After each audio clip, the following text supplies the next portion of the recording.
YouTube, how's it going? It's been a very long time. I don't even remember the last time I made a vlog. I think I was still living in Toronto then. But if you know me, you know that I don't live in Canada anymore. About 18 months ago, I actually moved to Japan, which explains all the cuteness everywhere. The shirt is adorably cute. Life is just cute. So now I am still living in Japan. I live in Hiroshima, which is in the southern part of Japan, for people who don't know where that is. I am not very close to Tokyo. It's kind of like the equivalent of Halifax, I think, in Canada. Anyway, one of my good friends, Toph, aka Abadofu, he's right here, you should go subscribe to him. He is doing really well on YouTube, and he has been trying to get me to go back into the YouTubing, and it's been a long time, but now I really want to. And a big part is also that the last 18 months has been amazing. I've done such amazing adventures. I posted them all on Vine because Vine's very easy to post to, and YouTube sometimes takes a lot longer to make videos. So I've been a little bit lazy.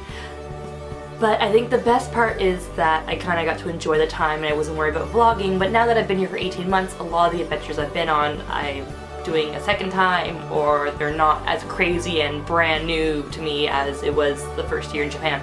So now I'm ready to start making videos and sharing it with everyone back home and anyone else who wants to watch these. So this week I put a little thing on my Facebook wall saying, hey, I'm making a Q&A video about Japan. I need some questions. And luckily enough, my friends are amazing, and you guys are all amazing for actually asking me some questions. So I'm going to answer some questions about living in Japan.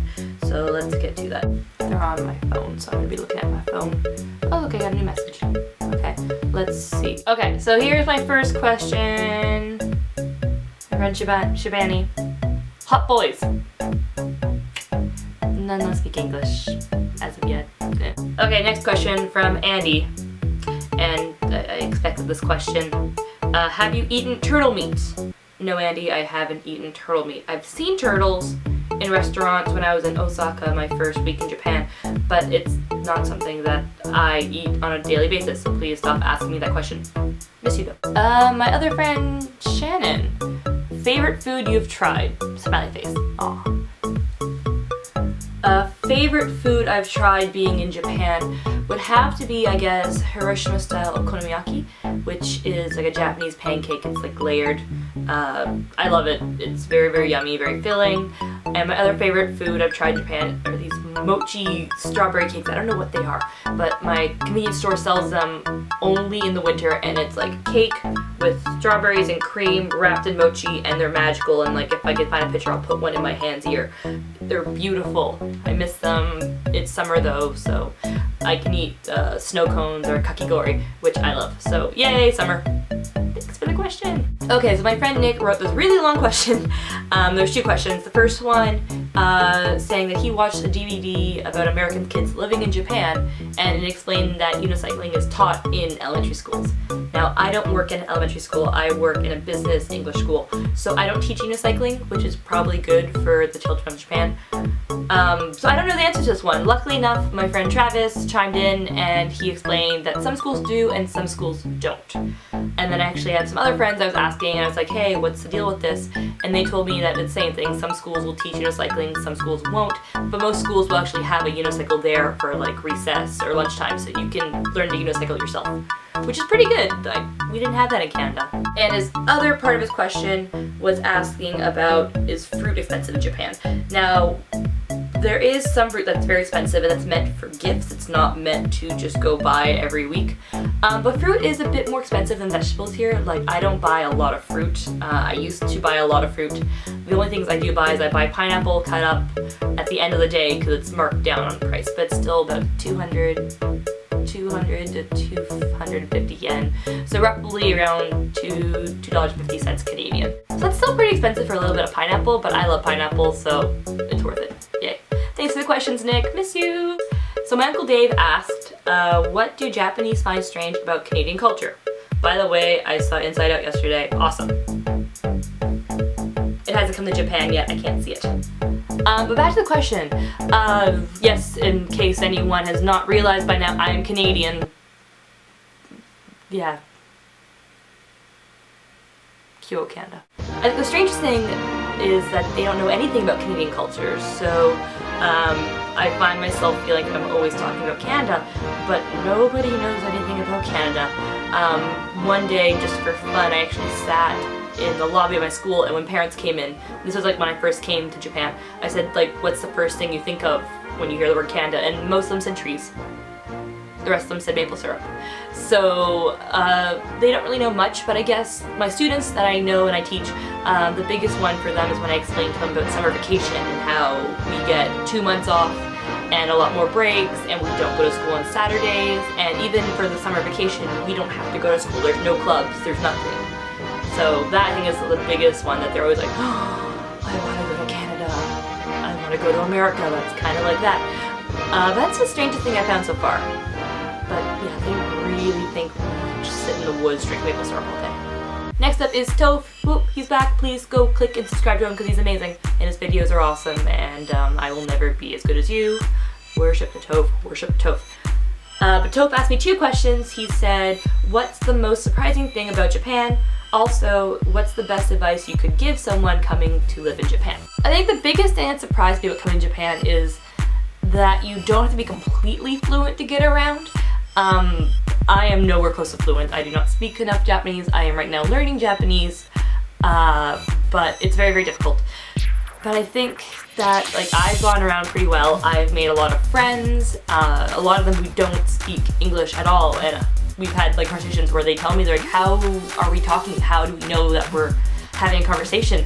And I'm like, I don't know, but we are somehow. So I think that was the biggest thing, and I think how open everyone has been in Japan. I have had very few experiences with racism in Japan, which is very good because I know a lot of people have had the opposite situation, so I'm very lucky in that sense. And for Toph's second question, I think my answer would have to be live in the moment, travel. I think I've done so much traveling. I have been all over Japan in the last year, just on random adventures, either with friends or even just going by myself. And I think I've learned a lot about myself and what I can do and how I can travel myself. So I think just being open-minded to traveling yourself, and even just open-minded to new experiences, trying new foods. If you don't like a certain food, I didn't eat seafood before I came to Japan, and I did not, like, I would refuse to eat it. And now I do. I like it for the most part. There's some things I don't eat, but I have tried everything, so yay. Just try new things and be open to everything in Japan because it is an amazing experience. And even if you're here for a week, 2 weeks, a year, 3 years, 7 years, there's always something new to try, and just be open to it. Thanks, Toph. Next question is my friend Tegan, who I miss because she went back to America. I miss you, Tegan. So her first question is, where outside of Hiroshima would you like to live in Japan? And where would you never want to live?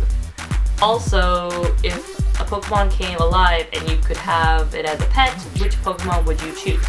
Think wisely, this is an important question. That's a very important question. I'm going to get to that one in a bit. I guess living in Japan, I love Hiroshima. Hiroshima is an amazing city. It reminds me a lot of living in Halifax. The people are friendly, it's on the coast, it's further away from Tokyo, so I don't feel like hustle and bustle. That being said, I would love to live in Tokyo for a little bit, not like right downtown, not in the city core, but close enough to Tokyo that I could go and do things, maybe pursue more YouTubing stuff, maybe pursuing more entertainment, performing, singing, that kind of stuff, maybe acting, because why not? So Tokyo would be nice to kind of live in. I would also love to live just in the countryside, just, I don't even know, middle of nowhere, just to live and just experience that. I think that's like something that it's beautiful that Japan still has such a rural atmosphere, and I've seen it when I've been on the trains going through small communities, and you see like these train stations and there's a shack and that's it, there's nothing else there. So I would love to spend some time just living out in the countryside. Where I wouldn't want to live? I wouldn't want to live in Osaka, only because like it's the same as Tokyo. I think Tokyo has more of an allure, but Osaka I'm not really that big in living in, and that's about it. Anywhere else I'm really open to, just as long as it's safe and I have my internet and I can find fun things to do. That's all that really matters, so yay. Now the Pokemon question, that's a very serious question. As you can see, I do like Pokemon. There's a Pikachu here, just as in cosplay. We got a Squirtle over here. There's a hanging Charizard up there, but I'm not going to move my camera because it's a good shot right now. But I don't know if this is cheating. I would say a Ditto, because if I had a Ditto, then I'd have all Pokemon. Does that, I don't know if that's a cheating answer. And also Ditto's adorable. Ditto or maybe Squirtle. Kind of a soft spot for Squirtle. Squirtle when I was a kid. But good questions, yay, Pokemon! I love Pokemon. Do you love Pokemon? And this question I was actually asked on Twitter, which was exciting because I didn't think anyone would respond to my Twitter post. So musicheart_1996, I'm old, asked me 2 questions. What is it like living in Japan? And what are your favorite activities to do there? And don't worry about 2 questions. Thanks for the question. Living in Japan is definitely a different experience.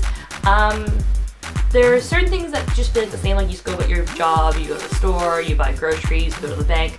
I think being a foreigner in Japan, you do stand out a lot. Being in Hiroshima, there is a lot of tourists, so you don't always blend in, but a lot of people now recognize me when I go into different stores, like at my family mart they know me, at the curry restaurant they know me, at my karaoke place they know me. So it's kind of fun because you do have that little like, yay, people know who you are, you're not a nobody. But that being said, people recognize you all the time, so it's kind of exciting. But living in Japan is something that I've always wanted to do. I've wanted to live here since I was a young child. I never thought I would. I thought I would just come and visit. But this has been an amazing experience. I'm loving it, and I can't see myself stopping anytime soon. And for the second question, what's my favorite pastime? I love karaoke. I love singing. I go to karaoke at least once a week, usually by myself, for like 2 hours. People say, you're crazy, why do you do karaoke for 2 hours by yourself? And I used to be in choirs back in Canada, and I miss it. I miss performing, I miss being in a group. So for me, karaoke is kind of like my choir practice, and I enjoy it a lot. So hopefully I'll make a video showing karaoke in Japan. That's one of my favorite pastimes. Also is traveling, travel, all the time traveling. That was a lot of questions. This video is going to be really, really long, and if you don't watch it all, that's okay. I'm going to list the questions down below in the comment section, so you can read the questions and then scroll through and find the answers if you want to. But thank you so much for watching this. Again, thank you to everyone who asked me questions. I'm going to try to be more regular on YouTube. I'm going to try to make some more videos. And if you have any more questions, please feel free to ask me here or on Twitter. I'm on Instagram, I'm on Vine, so please find me. Yeah, I'm going to try to make some more videos. I have some food tasting videos I'm going to do. I have some Kit Kat videos, and I'm also going to do some giveaways. Because I have a crap load of Kit Kats and mailing from here from YouTube. So please subscribe, like, comment, follow, revine, whatever you want to do. And I will talk to you all soon. So, thank you so much. See you. Bye.